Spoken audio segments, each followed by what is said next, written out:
शहर के बीचों बीच बादशाह की बिरयानी की बहुत बड़ी दुकान थी। उसे अपने स्वाद और दौलत पर बहुत घमंड था। ठीक उसके सामने एक बूढ़ा काका अपनी टूटी हुई ठेली पर दाल चावल बेचता था। ये लाइन सीधी करो, जिसके पास गांधी जी है वही आगे आए। चिल्लर वाले खुशबू सूंघे और चलते बने। भाई एक प्लेट जल्दी लगा दो, बहुत भूख लगी है। अरे सबर कर, हम यहाँ शाही खाना बेचते हैं, सामने वाले बुढ़े की तरह उबला पानी नहीं। क्यों बे बुढ़े, आज बोनी हुई या नहीं?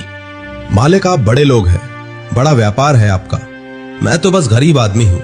सबकी अपनी अपनी किस्मत और अपनी अपनी भूख होती है मालिक। जिसका पेट आपकी बिरयानी से नहीं भरता वो मेरी दाल रोटी से काम चला लेता है। मुझे यहीं कोने में पड़ा रहने दीजिए। बेटा, अल्लाह के नाम पर कुछ खिला दे।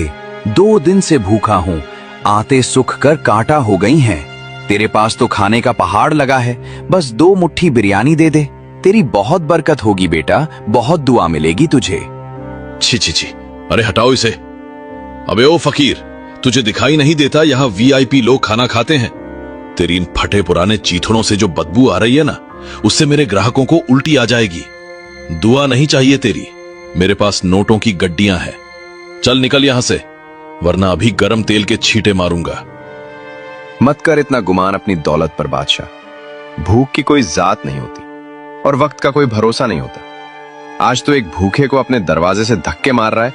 याद रख, कल कुदरत तुझे दाने दाने को मोहताज कर देगी। पेट भरने वाला वही ऊपर वाला है, तू नहीं। अरे वाह, अब ये भिखारी मुझे ज्ञान देगा। छोटू, खड़ा क्या है बे? उठा डंडा और भगा इस पागल को। मेरी दुकान के सामने मनहूसियत फैला रहा है। अरे बाबा संभाल कर, गिरते गिरते बचे आप। इन अमीरों की बातों का बुरा मत मानिए बाबा, इनका दिल इनकी तिजोरी में बंद होता है। आइए यहाँ छाया में बैठिए। भूख, बहुत जोर की भूख लगी है बेटा। ऐसा लग रहा है जान निकल जाएगी। घबराइए मत बाबा, मेरे पास बिरयानी जैसा महंगा खाना तो नहीं है, लेकिन ये दाल चावल है। मैंने अभी अपने दोपहर के खाने के लिए निकाले थे, पर मुझसे ज्यादा जरूरत आपको है। ये लीजिए, पेट भरकर खाइए। पर बेटा, अगर तू मुझे खिला देगा तो खुद क्या खाएगा? तू भी तो कमजोर लग रहा है। कोई बात नहीं बाबा, मैं तो पानी पीकर सो जाऊंगा, पर अतिथि को भूखा नहीं देख सकता। आप खाइए। तेरा दिल तेरी गरीबी से बहुत बड़ा है बेटा। आज तूने अपना निवाला मुझे दिया है। ये ले, इसे अपनी दाल की पतीली में डाल देना। ये साधारण मसाला नहीं है। आज से तेरा खाना खाना नहीं, जादू होगा। दुनिया दीवानी हो जाएगी तेरे हाथ के स्वाद की। काका अपनी पतीली का ढक्कन खोलते हैं और सुनहरी भाप निकलती है। छोटू, अरे ओ कामचोर, इधर आ। हुए जानवरों जैसी सलांद कहां से आ रही है? मेरी नाक के बाल जले जा रहे हैं। क्या तूने कल का बचा हुआ बासी खाना बिरयानी में मिला दिया है? अगर मंत्री जी के आने से पहले ये बदबू नहीं गई तो मैं तुझे इसी हांडी में पका दूंगा। सच सच बोल, क्या गड़बड़ की है तूने? मालिक, मेरी कसम ले लो, मैंने अभी अपनी आंखों के सामने बाजार से सबसे ताजा और महंगा मटन कटवाया है। मुझे तो खुद समझ नहीं आ रहा मालिक कि ये बिरयानी की खुशबू अचानक नाली की बदबू में कैसे बदल गई। ऐसा लग रहा है जैसे किसी ने काला जादू कर दिया हो। बकवास बंद कर। काला जादू नहीं, तेरी लापरवाही है ये। देख नहीं रहा, ग्राहक नाक सिकोड़ कर भाग रहे हैं। आज मेरी इज्जत का सवाल है। जा, जल्दी से 2 शीशी इत्र और गुलाब जल डाल दे। इस बदबू को खुशबू के नीचे दबा दे। मंत्री जी की नाक तक ये सड़ांध नहीं पहुंचनी चाहिए, वरना मेरा टेंडर तो गया समझो। अरे भाई, जरा रुको। क्या तुम्हें भी वो आ रही है जो मुझे आ रही है? उफ, ये कैसी दिव्य खुशबू है। ऐसा लग रहा है जैसे सीधा स्वर्ग से खाना बनकर नीचे आया हो। मेरे मुंह में तो पानी का झरना फूट पड़ा है यार। हाँ यार, पर यकीन नहीं होता। ये खुशबू उस बादशाह की बड़ी दुकान से नहीं, बल्कि उस काका की टूटी फूटी ठेली से आ रही है। चलो भाई, आज तो यही खाएंगे, चाहे जो हो जाए। दोनों दाल चावल छकते हैं। अरे बाप रे समीर, ये क्या है भाई? ये दाल नहीं है यार, ये तो अमृत है, अमृत। उफ, ऐसा स्वाद। ऐसा लग रहा है जैसे बरसों बाद मेरी जुबान को मोक्ष मिल गया हो। भाई, इसमें तो मक्खन से भी ज्यादा चिकनापन है। कहा था ना मैंने, मुझे तो लग रहा है हम इतने सालों से उस बादशाह की दुकान पर कूड़ा खा रहे थे। असली खजाना तो यहाँ फुटपाथ पर है। काका, ओ काका, सच सच बताओ, आपने इसमें क्या मिलाया है? क्या कोई जादुई जड़ी बूटी डाली है या सीधा सोना घोलकर डाल दिया है? ऐसी दाल तो मैंने अपनी दादी के हाथ की भी नहीं खाई। 1 प्लेट और लगाओ काका, नहीं 2 प्लेट और लगाओ। कुछ नहीं बेटा, मैं तो गरीब आदमी हूँ। बस सब्र की दाल है और ईमानदारी का तड़का है। बाकी स्वाद तो उस ऊपर वाले के हाथ में है। सायरन के साथ मंत्री जी की गाड़ी रुकती है। बादशाह घबराया हुआ है लेकिन जबरदस्ती मुस्कुरा रहा है। वाह बादशाह, दुकान तो महक रही है। सुना है तुम्हारे हाथ में जादू है। अगर स्वाद पसंद आया तो 50 लाख का टेंडर तुम्हारा। पर याद रखना, हमें सिर्फ स्वाद चाहिए, तुम्हारी चिकनी चुपड़ी बातें नहीं। अरे मंत्री जी, आप पधारे, मेरी दुकान तो पवित्र हो गई। 50 लाख? अरे वो टेंडर तो आपकी जूती की नोक पर है हुजूर। आप बस एक निवाला खाइए। अगर आप उंगलियां ना चाटते रह गए तो मेरा नाम भी बादशाह नहीं।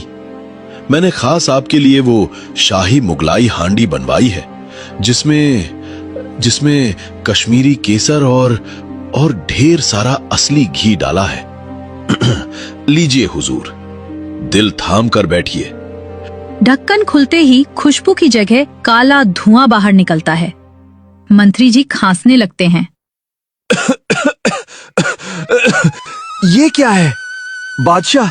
ये धुआं कैसा है? क्या हमें जला हुआ खाना खिलाओगे?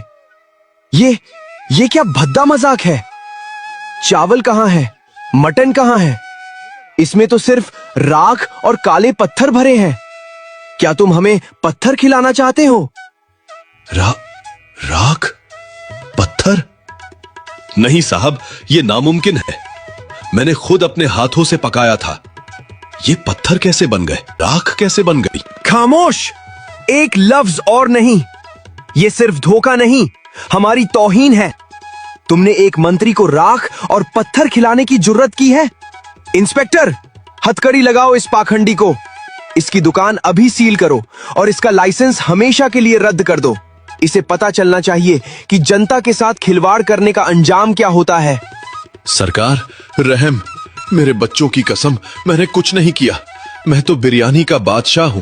मैं अपनी ही बिरयानी में राख क्यों मिलाऊंगा? यह जरूर किसी दुश्मन की साजिश है या कोई काला जादू है हुजूर। मेरी दुकान मत बंद करो, मैं बर्बाद हो जाऊंगा। रुको, ये खुशबू कैसी है? अभी तो यहां सड़ांध थी, पर अब हवा में ये केसर और इलायची जैसी मिठास कहां से घुल गई? ऐसी महक तो मैंने आज तक शाही दावतों में भी महसूस नहीं की। मंत्री जी काका के ठेले के पास जाते हैं। बड़े मियां, सच सच बताओ, आज अपनी पतीली में क्या पका रहे हो?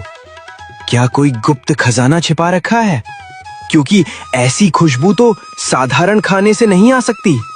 अरे नहीं सरकार, मुझ गरीब के पास खजाना कहाँ। मैं तो रोज की तरह सादा दाल चावल बेच रहा हूँ। ना इसमें कोई महंगा मसाला है ना घी। बस शायद किसी भूखे की दुआ और मेरी मेहनत का पसीना इसमें मिल गया है। माफ कर दीजिए अगर कोई गलती हुई हो। मंत्री जी काका की विनम्रता देखकर पिघल जाते हैं। वो उत्सुकता में 1 चम्मच दाल अपने मुंह में डालते हैं। सुभान अल्लाह! अद्भुत, अविश्वसनीय। ऐसा स्वाद! ऐसा लग रहा है जैसे बरसों बाद मेरी माँ के हाथ का निवाला खाया हो। इसमें मसाले नहीं, ममता और ईमानदारी घुली है बाबा। सुनो सब लोग, असली बादशाह ये है, वो नहीं जो अपनी दुकान सजाकर बैठा था। ले जाओ उस मिलावटखोर को, उसे जेल की हवा खाने दो। और बाबा, वो 50 लाख का सरकारी टेंडर और कैंटीन का ठेका आज से आपका हुआ।